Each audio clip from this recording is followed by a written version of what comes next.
Well, out of the six ones that are Connerys that we've talked about here tonight, I think we're both in agreement, if I'm hearing this correctly, that we're going to say Diamonds Forever are the worst of the Connerys. Agreed? Yeah, I've actually got them all listed. I've got Well, where that's I what could we want to actually. talk about. Yeah, because I think Okay, going from the bottom to the top is what we want to do. my number six, definitely Diamonds Are All right, Forever. so Did not like that movie at all. let's talk about number five. What's number Okay, five for you? Doctor No. I can It's understand that. not. It's just not James Bond yet. And it really doesn't. It's like the first 2/3 you can pass. Just once you get to the island, it becomes a movie. That's how I feel about that one. What about you? For me, and I'm going back to the whole thing that I thought of when you talked about the arc. It peaked and then it dropped because on Her Majesty, or I'm sorry, You Only Live Twice on my list is the next worst. It's just stupid, dumb ninja stuff, and it's not even Bond. It's nothing remarkable. That's just very bad. It's almost worse than Diamonds Are Forever, but because of how goofy You Only Live Twice is, and it has a micro dot, I can give it a bit of a better pass. It's just something about Diamonds Are Forever. Everybody feels like they're just not interested in the movie. It's very upsetting that two movies in a row really suck. At least one was sort of cheesy and campy in a way, but Diamonds Are Forever is just garbage. So yeah, for me, it's You Only Live Twice is number five, which would put us to number four. Okay. My number four is sure to be higher on your list, but it's Thunderball, which, mind you, we are now into the movies that I like. So I'm not saying this is a bad movie. The only reason why it's in the bottom three is because, that's the way it goes. I like it. I just don't like the villain. Like I said, I think the henchman in this case would have made a much better villain. And he really, I just didn't feel threatened by him. However, dude, that underwater battle at the end is stuff that legends are made of. Yep. It really is very good. How about you? What's your number four? For me, it's Goldfinger. Wow. I like the opening part to it, and again, that's the thing that gets me sometimes. Is a lot of the Bonds I just don't like the last act, and I like to see what song they have. Here they have it feels big. I like the golf scene. There's some stuff I like about it, but just halfway through the film, I'm not caring about anything. And I just think it's overrated. And I think Goldfinger just got on a lot of people's consciousness of being a great film because of Goldmember. Honestly, No, I'm it dead was serious. it was there beforehand. So out of It was Connery's, it's in yeah. the bottom half. It's number four. I mean, Goldfinger was considered a classic Bond long before Austin Powers came along. I won't disagree with that, but still, it's overrated. My number three is the one you didn't like at all. Is You Only Live Twice. Like I said, it's entertaining, cheesy, fun. I love it for that bit. It's not better than Thunderball. It is action packed and it is so entertaining. So, and that, I think this is what makes for a good show. Ebert. Wait, no, I'm the fat one. So you could be right. Yeah, that likes the nudity. Yeah. But in this case, Gene, you Only Live Twice is so much fun, and Donald Pleasance should have been Blofeld from then on. They should have just kept bringing. Yeah, I hated how they switched that up there too. He was so amazing. Yeah, I thought it was from Russia with Love. I thought it was the voice of Max von Sydow, but it wasn't. So I was like, oh my gosh, okay. Yeah, I always thought it was too. So what's your number three? For me, number three is Dr. No. It's good. It's solid. It's not great. I agree with you pretty much about how you describe it. It's a spy movie that has a character named Bond in it that's finding his way. There's some good scenes to it.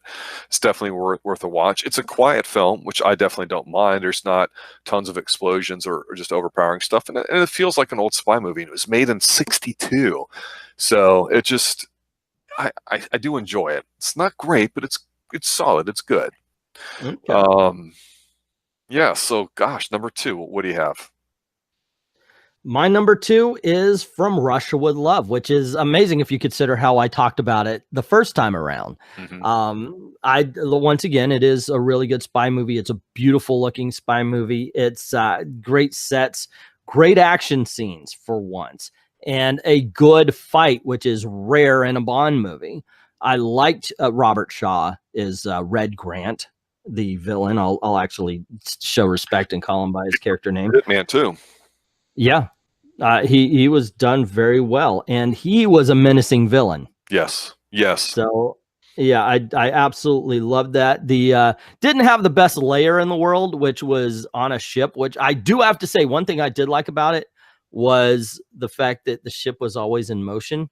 Whenever you're on it, it's actually rocking back and forth like it was on the water. And I really thought that was a great director's choice, because they could have just a cabin in any ship, but no, it was always in motion. And I did like the henchmen, because you had the old lady and the other guy. Russia with Love. On a complete turnaround on this one. Nice. So how about you, number 2? Well, to me, when I'm in the shower or walking around, sometimes, always like singing to myself, and I like cranking up the stuff, and I go through my Tom Jones phases because there's nothing better than just going Thunderball, trying to sound like you're Ron Burgundy or something. But Thunderball to me is absolutely fantastic. This is Bond pretty much almost at his best. I sometimes wish this and Goldfinger could somehow be merged together to get a good film, to get a great film, I should say. But out of all the Connerys, Thunderball is definitely up there to watch. The Competent Women, the escapes, the scene where he's dancing and the lady gets shot and he's looking at people. Oh, she's just dead tired or something. Yeah, I just always thought that was cool how he got himself out of pickles. Thunderball is a spy. It's a good blend of all that stuff, spy action and everything else. They're definitely great, which means the best Connery James Bond is From Russia with Love. And this is why. Not just for the reasons you said, even though I agree with them all and they're valid. James Bond is at his best when he just has a simple task to do, when he's a spy that he has to think on his feet, and he's just dealing with just people pretty much at his own level, like a Robert Shaw type henchman, as opposed to, the evil guy that's, sending up into space. Totally different. It's more real. It's more visceral. From Russia with Love, I'm not going to say it's a happy film, but it's gorgeous. It's beautiful. I think out of all the films that we've talked about tonight, you can sit down and watch it. It just seems almost timeless in that you can just feel everything going on from where it's at in terms of the time, the location, the characters. If I had to pick one James Bond Connery film out of all of them, it's going to be From Russia with Love. And for number 2 would be Thunderball. And I think your number 1 was Goldfinger. So Goldfinger. There you go. Finger, which number 2 from you is From Russia with Love, correct? Yeah, a lot of what you said about From Russia with Love, I feel about Goldfinger. I really do think it's timeless. I do like Odd Job, and I do like Arik Goldfinger is the villain. Pussy Galore is a very competent Bond girl. She is. It's just all that's gimmicky to me. Well, I didn't get that from it. Okay. The fact that not only was she competent in her own right, but she actually trained other people to be competent as well, that helped her out. Yeah, you're absolutely right. You're absolutely right. She is one of the stronger ones. Even if she's not my favorite of the Sean Connery Bond girls, but we'll get to that later. This movie has scene after scene that's just really done well. A lot of the banter between him and Goldfinger, after you get past the fact that he's not going to shoot him in the head like all Bond villains don't. I mean, even Blofeld in You Only Live Twice, which I enjoy, doesn't kill him when he's got the chance. He kills his own man, and then only to say, "Come with me," and then tries to kill him. No, I don't get that. But once you get past that, there's some really good dialogue between he and Sean Connery, and I do like the girl painted in gold. I like the ending scene on the nuclear base. I love the fact that when Arik Goldfinger saw shit going down and it might not go his way, he puts on the uniform of the United States Army and goes, "Oh, there they are," and he gets away by acting like a general. And there's just so much good stuff in this one. So it is a good one. Goldfinger is definitely my number 1 for the Sean Connery Bonds. Yeah. Well, what do you think about out of the movies we've seen so far?